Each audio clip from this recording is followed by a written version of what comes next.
My dear respected brothers and sisters in Islam, there are few stories in the Quran that were revealed all at once. Namely, the stories of the prophets were often revealed pieces by pieces. They were all revealed pieces by pieces except one. And this is the story of Yusuf alayhi salam. And there is so much to highlight and so much to learn from the story of Yusuf, but I want to take you through the steps piece by piece and give at least one lesson to take from this blessed story of our Prophet Yusuf alayhi salam. Put yourself in the shoes of this prophet, a young boy who's seen a dream that the sun, the moon, and some stars are bowing down to him. And then you go and you tell your father, who is a prophet, by the way. You talk about high standards. You think it's hard being born into a family of doctors. Imagine being born into a family of prophets. Your father is a prophet, your grandfather is a prophet, and your great-grandfather is a prophet as well. The pressure that must come in that family. And you tell your father this dream, and he tells you, don't tell your siblings. But you're a young boy, 7, 8 years old, running around.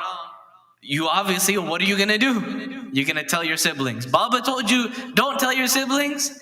So what are you going to do? You're going to tell your siblings, you know, by the way, I know something that Baba told me I'm not supposed to tell you. Right? This is how young boys are, right? I know something I'm not supposed to tell you. Then you keep, digging and digging in, they'll let it out. And you tell your siblings. These are the people that are supposed to protect you. The people that are supposed to love you the most. And then those siblings that you look up to, they try to kill you. Now imagine that feeling of betrayal. That the people that I love the most have abandoned me, have left me. They take you, they drop you in a well to be forgotten. And as you're sitting there in the well, it's dark, it's wet, nowhere to go, no one to ask for help. And then all of a sudden you see, after some time, maybe a few hours, maybe a few days, only Allah knows, but you're sitting in this well with nowhere to go. And then the bucket comes down. You climb onto the bucket, and the people who take you capture you and put you into slavery. So now, not only have you been betrayed by your family, you've been almost killed by the people that love you the most, apparently. Then now, all of a sudden, congratulations, you're a slave. And you're captured, you're put into slavery, you're thrown in the back of the caravan, and they take you to a completely random country, somewhere you've never been before, you've never seen, you don't know anyone, maybe don't even know the language. And now you're a slave. And you're sold in slavery, and you serve the minister of the area. And you serve, and you're a good young man, you're pious, you're righteous, you're kind. And this grabs the attention of the wife of your boss.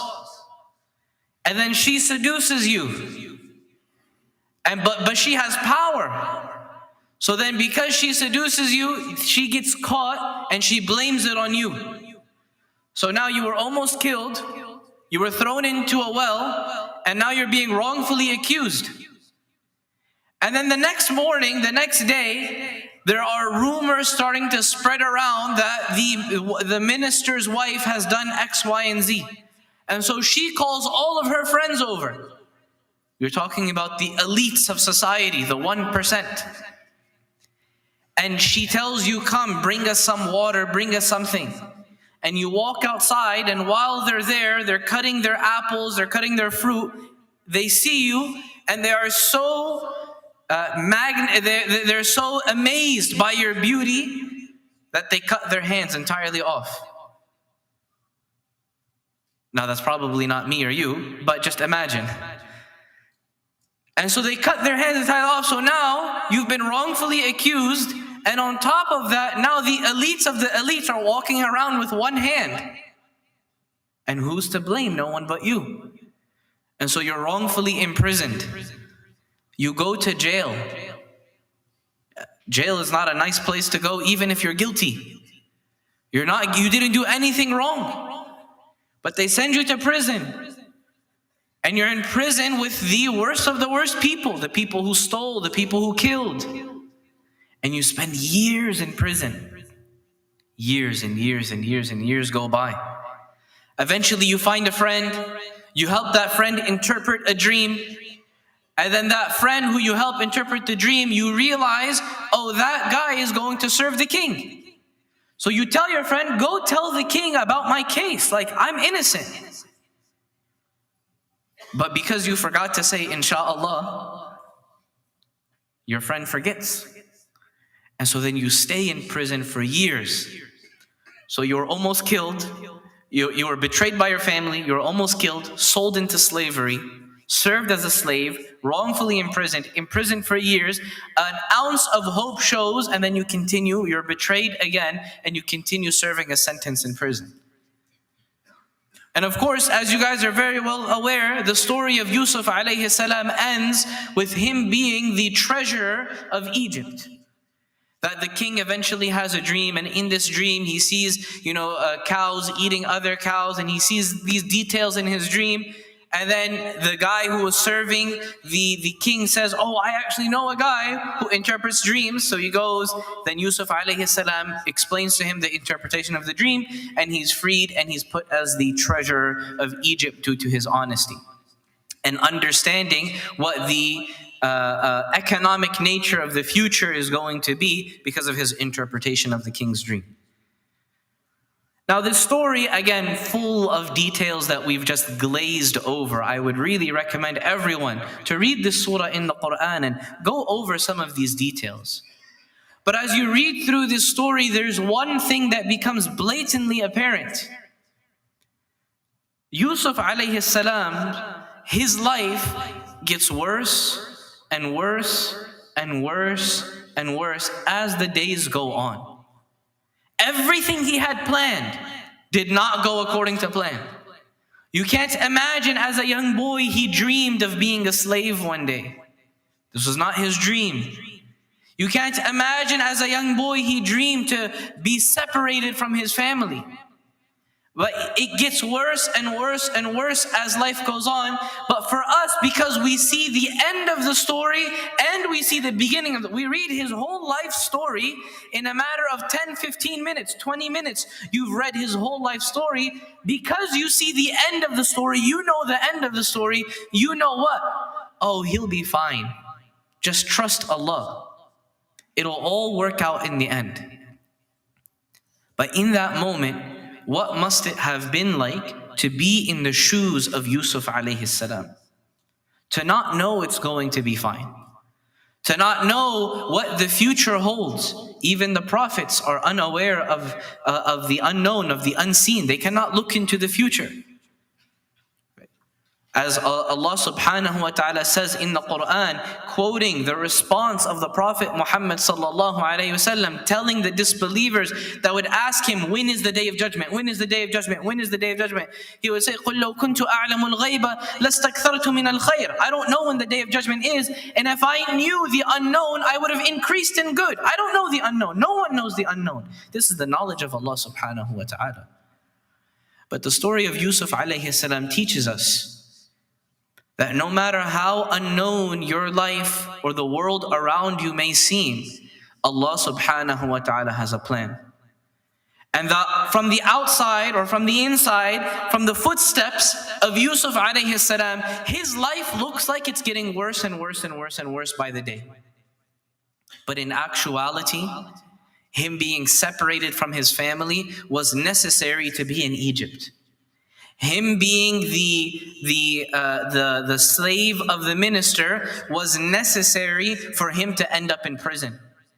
Him being in prison was necessary to interpret the dream for the guy who will serve the drinks to the king.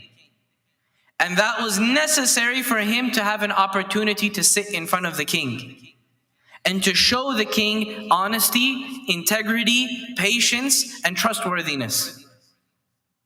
All of these things needed to happen for him to be in the position of the treasurer of Egypt.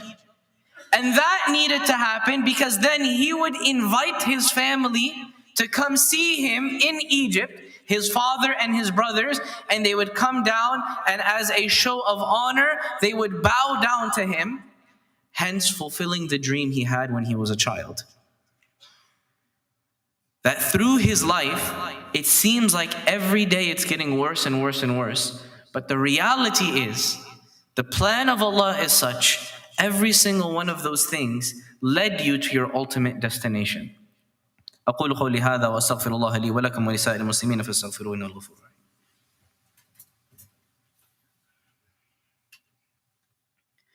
بسم الله والحمد لله والصلاة والسلام على رسول الله.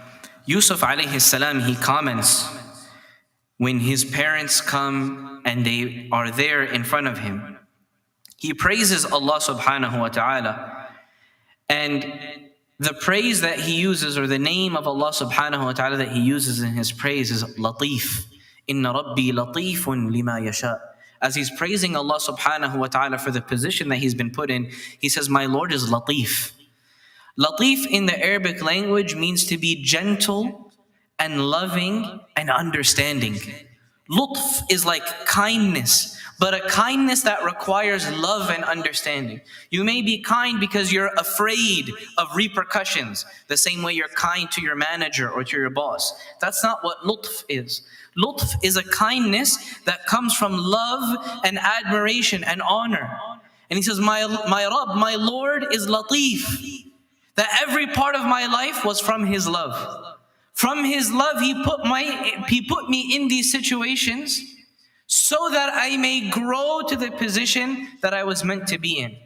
And in the last page of the surah, Allah subhanahu wa ta'ala, he instructs the Prophet Mohamed sallallahu alayhi wa sallam to teach this surah. And he tells the Prophet ﷺ, tell those who hear this surah, قُل, say, هَذِهِ سَبِيلِي أَدْعُو إِلَى اللَّهِ. This is the path, this is my path, أَدْعُو إِلَى اللَّهِ. I am calling to Allah. I'm calling you to Allah. Come, worship, pray, build a relationship with Allah. As I stand before you here, with the mercy of Allah subhanahu wa ta'ala calling you to the same exact path.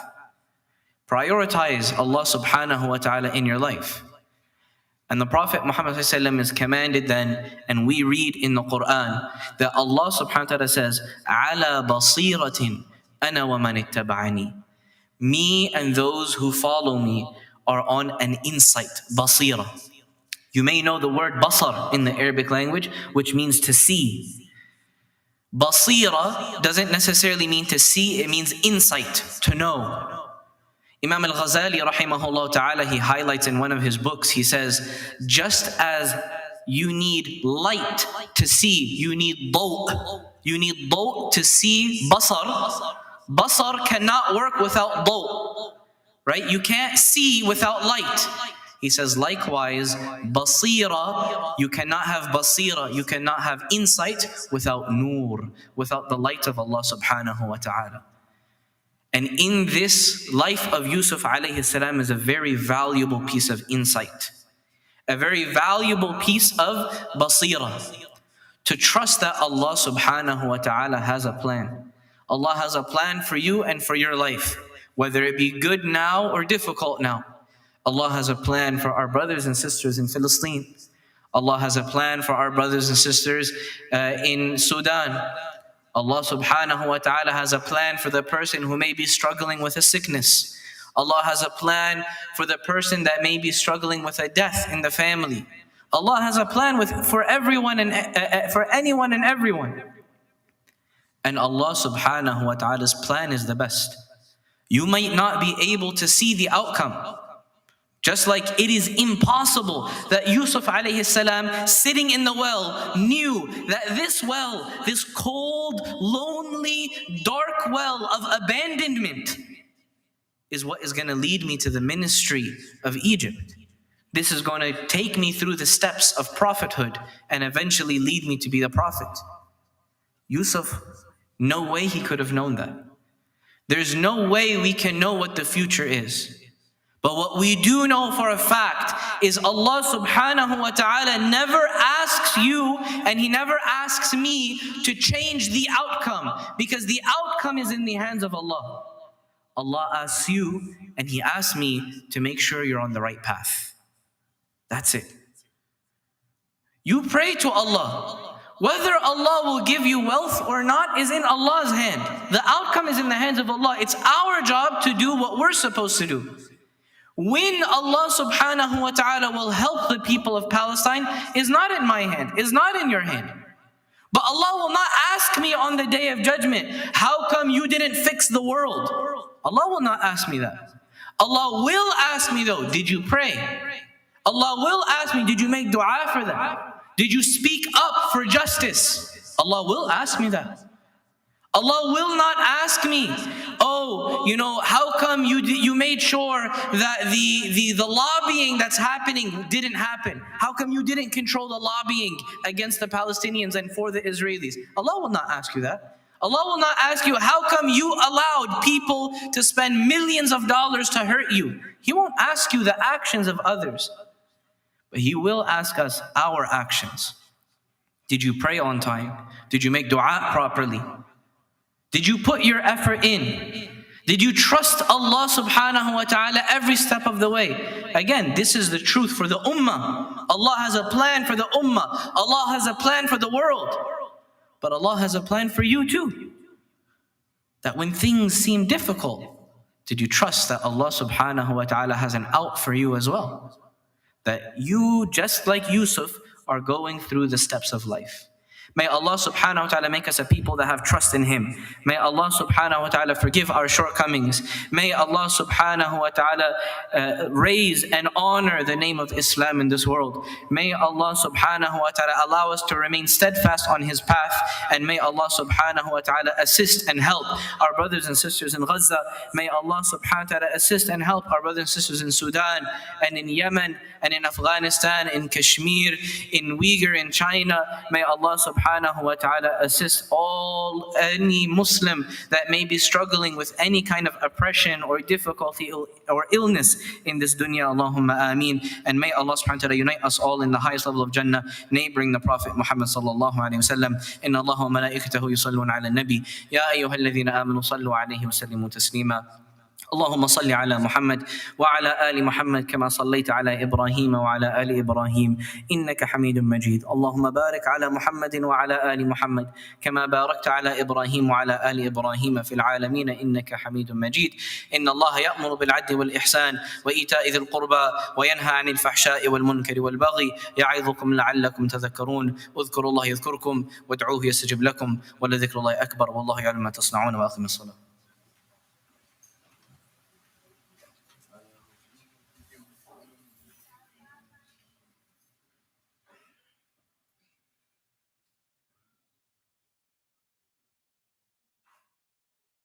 الله أكبر الله أكبر أشهد أن لا إله إلا الله أشهد أن محمدا رسول الله. حي على الصلاة حي على الفلاح قد قامت الصلاة قد قامت الصلاة. الله أكبر الله أكبر لا إله إلا الله. استووا.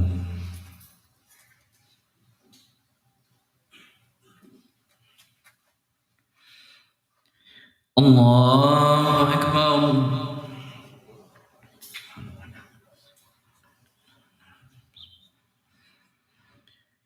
الحمد لله رب العالمين الرحمن الرحيم مالك يوم الدين إياك نعبد وإياك نستعين اهدنا الصراط المستقيم صراط الذين أنعمت عليهم غير المغضوب عليهم ولا الضالين.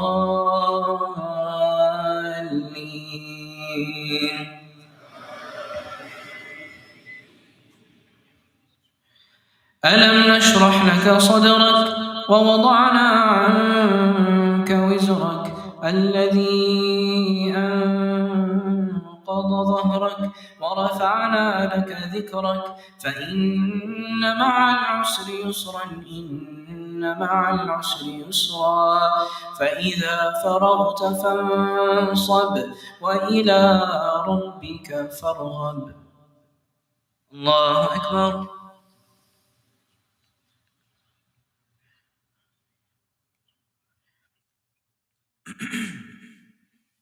سمع الله لمن حمده. الله أكبر.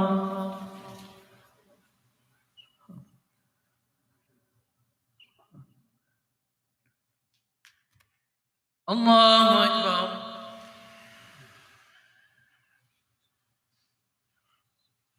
الله أكبر.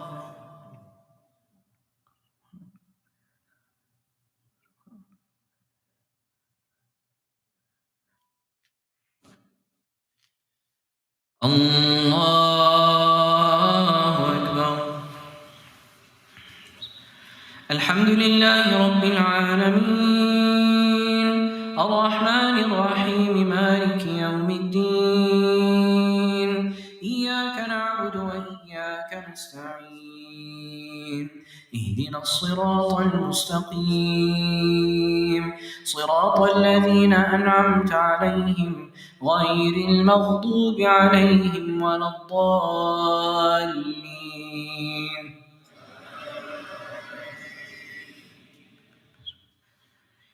إذا جاء نصر الله والفتح ورأيت الناس يدخلون في دين الله أفواجا فسبح بحمد ربك واستغفره إنه كان توابا. الله أكبر.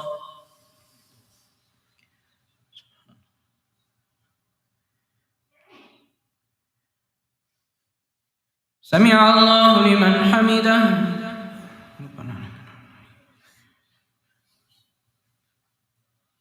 الله أكبر.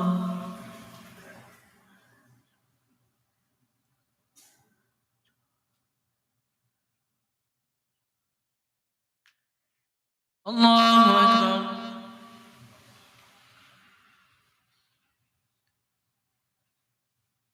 الله أكبر.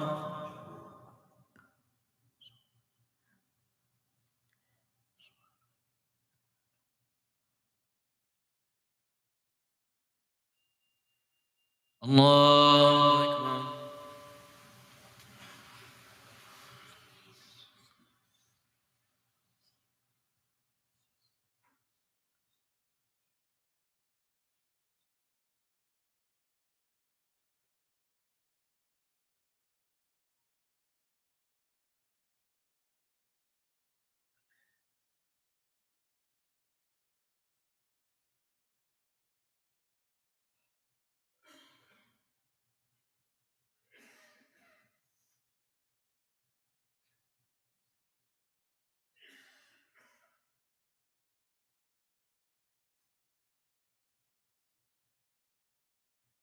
السلام عليكم ورحمة الله.